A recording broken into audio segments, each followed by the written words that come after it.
We were working with a technical expert recently, and this is what they said.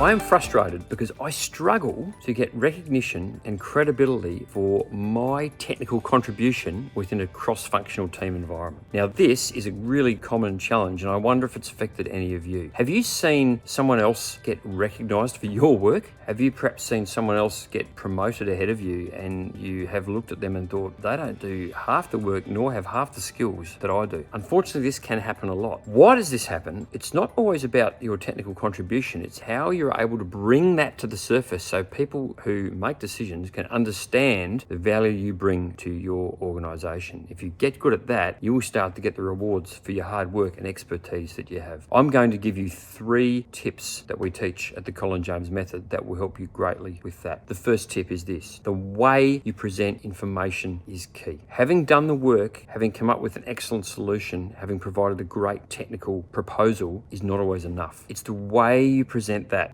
counts. The way you bring that across to someone, often someone who does not have a technical background. That's the way to bridge that gap. The second thing is how you present yourself, particularly virtually. Now, we know in the current environment, we have many more meetings virtually than we do face-to-face in most organizations of scale. Is this a good thing or a bad thing? Well, that doesn't matter. Putting a value on it's not important. What's important is that's the way it is. How you present yourself in a virtual environment can make a big difference into how much credibility is attributed to you. Again, should it be that way? Should that be what attributes credibility and gravitas to you? Well, you can argue it should or it shouldn't, but it is. This is how people will view you, through that way you come across in a virtual environment. And there are things you can do to greatly enhance your presence and impact in that regard. And the third tip is, how do you contribute to meetings? What is your method of putting your information across in meetings? And importantly, how do you respond to questions? What's the way you deal with a question or your opportunity to talk that gives you instant credibility and authority on your subject? People recognize you're a serious person. Of course, we need to have done the work. Of course, we have to have technical expertise. But if we don't have the ability to present that information in a way people can understand and interact with and engage with, particularly people with a non-technical background, you will not achieve the recognition you most likely deserve. So a recap of those 3 ideas. The first one, how do you present information? The second one, how do you present yourself, particularly in a virtual environment? And the third one, how do you contribute in meetings and answer questions in meetings? Now, that's clearly very surface level. For more detail, contact the Colin James Method and find out how we can help you achieve those 3 goals, regardless of your current skill level.